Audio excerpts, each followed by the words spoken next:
guys, it's me, Davion Anderson, and I'm back with another interview with my coach. Let me see the one. That was a rough draft, right? Another interview with my coach slash trainer slash LeBron James fan. Do it again. Yo, it's me, Davion, and I'm back with another interview with my coach, Eackles Jr. And we're gonna be asking a few questions today. So, first question: where were you born? I was born in Vegas. Grew up on the east side.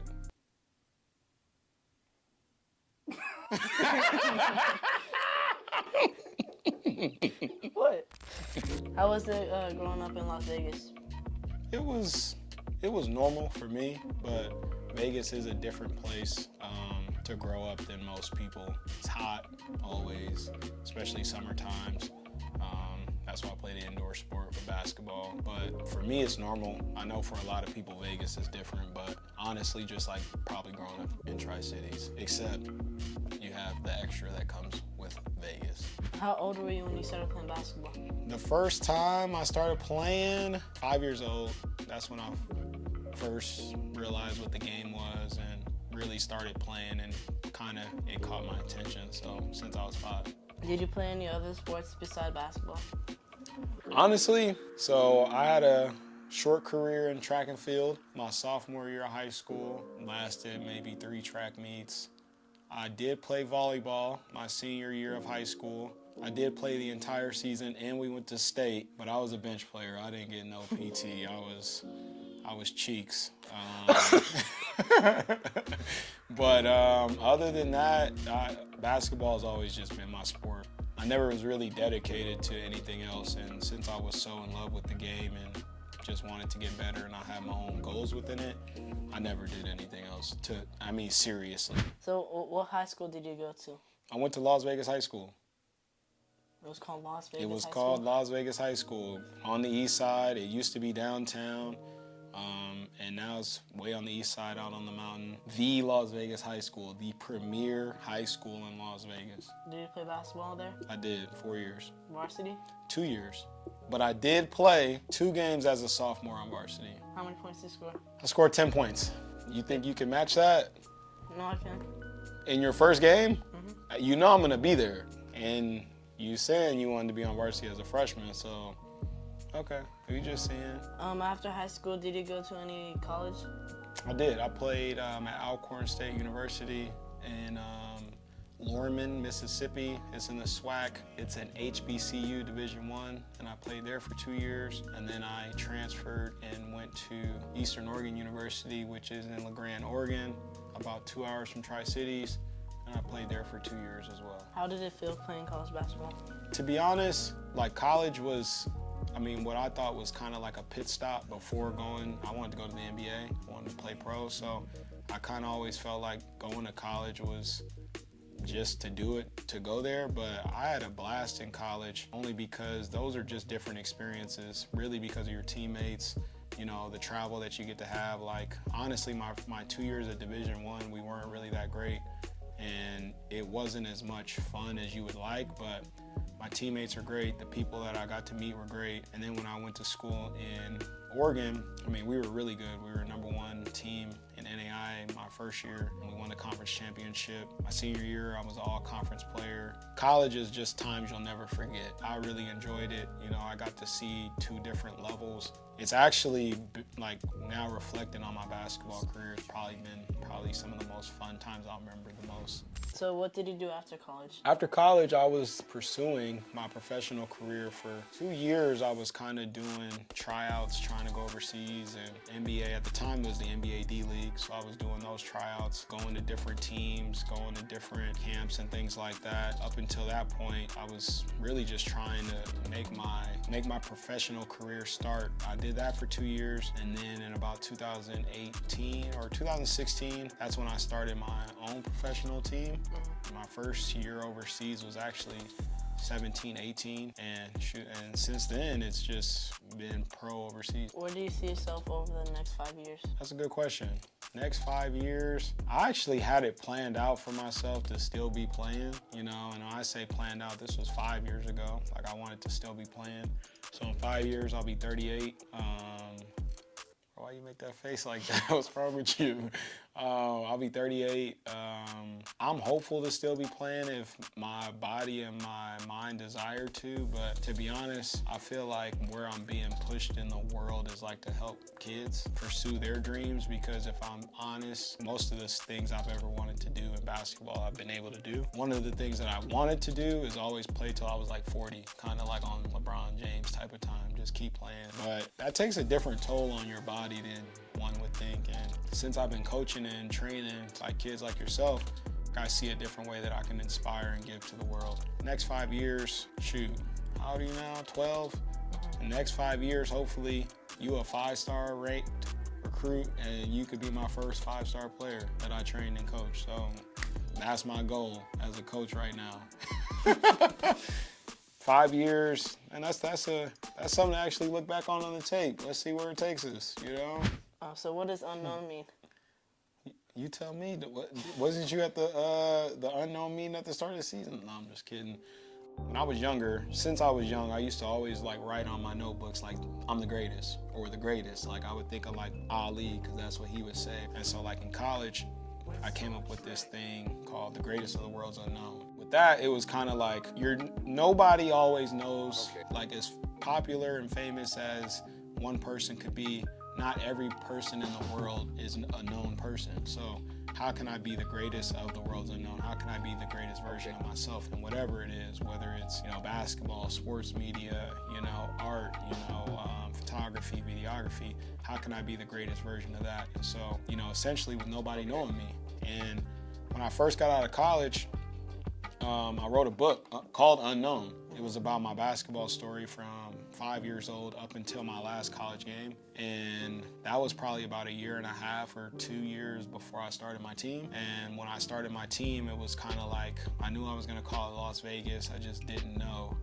what else I was gonna kind of put on it. And since I already had the business name, and since Unknown, it kind of just followed me, I just called it Las Vegas Unknown. And since then, we've kind of expanded to Unknown International Basketball Club. And then when we started the club team, which you play on, we turned it into Columbia Unknown, the Columbia, which is just kind of representing the area. I mean, I was telling the story before we got on live that I got the jersey number 30 because I was the worst player on the team in 7th grade, right? I was unknown then, you know, like when I was in 10th grade, I didn't make the varsity for the season. So like I always had to prove myself. I felt like people didn't know who I was, and then even trying to earn a name through high school and then going Division I, and then after that having to prove myself to try to go pro, like nobody ever knew who I was. And so unknown fits everybody. I feel like there's not one person in the world that everybody knows. Fact or fiction, but that's where unknown came from. So what is Hoodie Mellow? You know who Hoodie Mellow is, but you're talking about the game itself. So you want to hear the story, or you want to? Okay, so that was actually my first year. We were really doing semi-pro stuff at the time, but I took a team over to New York. We were playing in this national tournament, and it was at the Carmelo Anthony court. And so at the time, Carmelo Anthony was always working out in the hoodie. Like Hoodie Mellow was a thing. So before the tournament, I think the tournament director said, "Hey man, it'd be pretty cool if somebody wore a hoodie tomorrow." And he kind of like gave me the look of like you should do it, you know? You know, he knew how I was as a player. He knew, you know, talent that I had and things like that. And I was kind of like, nah, I'm not gonna do that. Like, I'm trying to play the game and trying to win, you know? And we were staying in Manhattan, and I kind of thought about it through the night, and I was like, if I do this, it's gonna be iconic. Like, I feel like it's gonna be something that I can remember. It's a story I could tell the rest of my life. You know, it's something that can live forever, essentially. So it was our first time at Carmelo Anthony court. It was just a big deal. The court was kind of new. You know, he had been there practicing and playing in the black op runs, they called them. And so literally that morning, we played a game at maybe 12 o'clock. I bought the hoodie at like a H&M at like 9 o'clock. I just went in, bought a hoodie. I had to make sure it was sleeveless. And I wasn't nervous to play in it because like in college, I always like practice in hoodies because where I went to school it was cold. So I was kind of used to playing in a hoodie, but before the game, like everybody was kind of like, you could tell everybody was like kind of like, oh, this dude, like, what is he doing? And I ain't gonna lie, bro, I think it gave me superpowers because I was killing. Like, that's one of the best games I ever had. Like, I had a pretty classic dunk with a pretty classic game to go with it. So it's a classic, but it's retired. It's not coming back. I'm not bringing it out ever again. You could carry the torch if you would like, but I had a lot of fun in that. That was one of the best basketball memories I definitely had for sure. Do you have any questions for me? Do I have any questions for you? I do have questions for you actually. How have you enjoyed playing with Unknown? It's been fun, hanging around with the boys and winning.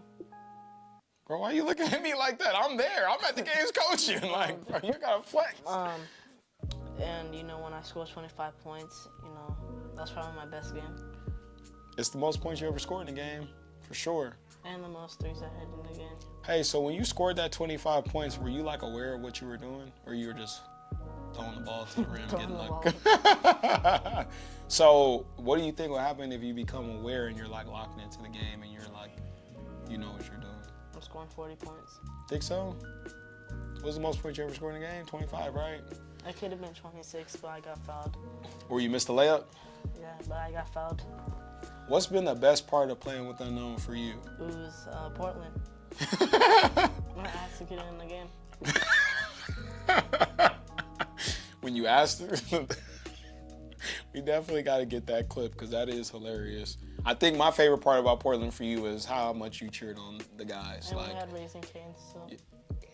Yeah, bro, I ain't care about all that. I got a shirt too. You got a shirt. You was Bronny James out there. No points, just out there. That was fun. And I had 2 turnovers in 2 minutes. Yeah, bro, that was crazy. You gotta fix that, bro. You trying to play varsity as a freshman, right? Do you think you're on path to do that? To play varsity as a freshman? You sure? Because I saw a video where Kenny Dobbs was telling you gotta get your weight up and start lifting and doing all this stuff.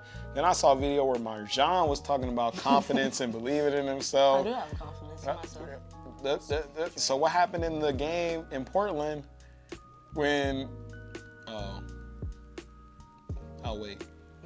I'm just saying, bro, you got all the people that you can get advice from in your corner. You might as well go do it because varsity as a freshman, not a lot of kids get to do that. You can score 1,000 points in 2 seasons. You can score 2,000 points. You could be the man, bro. You could be a legend. So why not work on it now since you're 12, soon to be 13. And then before you know it, it's over. Where you see yourself in 10 years? I see myself in the NBA playing with Bronny James. What team would you play for, not name the Warriors? The Pistons. Yeah, bro. Remember when I said I was going to walk No, out? no, but I have reason. Why? Because I could carry the team. You think you carry Cunningham? He actually having a good season. Who's your top 5 NBA players of all time? Top 5 NBA players of all time? In order? Yeah.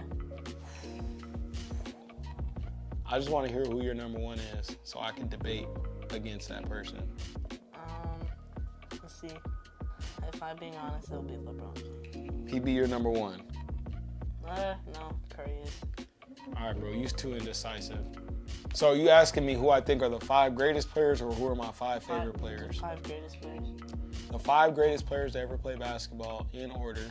Because LeBron did the silencer yesterday, he's going to be number 1. Number 2, I'm going to go Mike. 3, Kobe. 4, Will Chamberlain. And then 5, you know what? I got to restart the list. LeBron, Jordan, Will Chamberlain's on this. Why are you laughing? Will Chamberlain's 3rd? Will Chamberlain's on the list. Okay. He's on the list. Shaq. Bro, what is up with you today? There's better players than Shaq. And I'm going to go Steph Curry. I'm going to tell you why. Shaq is better than Steph Curry. Yeah. All 5 of those players is just so hard to duplicate.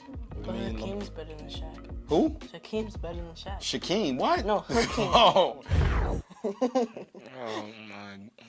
He killed Shaq one playoffs, but yeah, I'm gonna stick with that list. I'm gonna stick with that list of 5. I want to put Magic Johnson in there, but I feel like, and I'm super recency biased, because I saw a video of Will Chamberlain the other day, and I was like, bro, I don't care if he won 2 championships. I've never seen people do this in the NBA. Just like LeBron, Michael, the same, Steph too, and that's why those are my top 5. And then Shaq, I never seen like teams purposely foul a player. So let's see. Number 5, I have LeBron James. How you go from 1 to 5 in like the span of one conversation? And then Oscar Robertson, number 4. All right, here's the rules for your list, bro. You got to name people that you actually seen play. I guarantee you never watched. Okay. Luka, number 4. Giannis. Number 3 is Kevin Durant. Oh no. Actually, number 3 is LeBron James. Number 2 is not Jason Tatum. Kevin Durant. And then number 1 is Steph Curry. So what's your logic behind your choices? Or are you just naming names? No, I'm just saying Steph Curry's a better player than LeBron James. Well, you got him over KD too. Yeah, Steph Curry's better than KD. You sure? Steph Curry carried KD in his rings. So did you watch the highlight? Did you see the finals? Who got the finals MVPs? Yeah, but who hit the big shots? Rigged. It's scripted. Scripted, man. Bro, did you see KD hitting all those shots? Hey, what did he say? I'm Kevin Durant. Y'all know who I am. Y'all know. Yeah, but people know who Steph Curry is. Bro, hey man, I get what you're saying, and They I love. have Andre Iguodala winning a Finals MVP. I didn't say nothing about Andre Iguodala. But all I'm trying to say is Steph Curry should have won all of those 4 MVPs. I disagree, but I you got it, bro. That's don't know. KD should have won the last one. You really got Luka in your top 5 all time? You said the people that I watched. Okay. Oh, no, actually, I want to switch to Kyrie Irving to number 5. Okay, so I got a question for you. Outside of Steph Curry, who are the top 5 shooters of your lifetime? Number 5, let's see, Buddy Hield. What? I did not know this interview would be like talking to you in real life. You said to be myself, so I am myself. You got it, bro. My fault. I'm gonna be serious now. Number 5 is Buddy Hield. Number 4, Trae Young. No, actually, number 4, Jason Tatum. Number 3, Klay Thompson. Number 2, Trae Young, and Yeah. Damian Lillard. All right, bro, you got it. I don't know a list where Jason Tatum has ever be named a top 5 shooter, but it's your list, so. What's your favorite basketball shoe to wear? In the games or in the streets? Anywhere. So my favorite basketball shoe ever is Jordan 11s. My favorite shoes to wear on the court, they don't make them anymore, is the Westbrooks. I liked all their shoes. Or why you laughing at Westbrook, bro? I used to wear Westbrooks too. I like Westbrooks. I wore those for I still have plenty of pairs, but I probably wore those for all of my pro career, Westbrooks. What about you? What's your favorite hoop shoe right now? Anthony Edwards. The ones you can't even tie? Yeah, but I'm averaging like 19 points with them. My bad, bro. My bad. I do like the Edwards. I haven't worn Adidas since college. Well, I have a question. Who do you think is going to break the scoring record for points? LeBron? Yeah, like who do you think is going to... Somebody in the league now? Yeah. If I'm being honest, I don't think anybody is going to play that long, honestly, because look at all the players. They get hurt, low management. Anthony Edwards? I don't think so. If I'm going to choose a player, it'd probably be Wemby because he's 7'4". Nobody going to be tall enough to block him, but that could change. Wemby? Yeah, I mean, he's only 19, 20. Thank you, Coach Tony, for your time. And thank you guys for watching this video. Make sure to subscribe and see you guys later. Peace. All right, bro, 10 push-ups, bro. This is crazy. We cutting.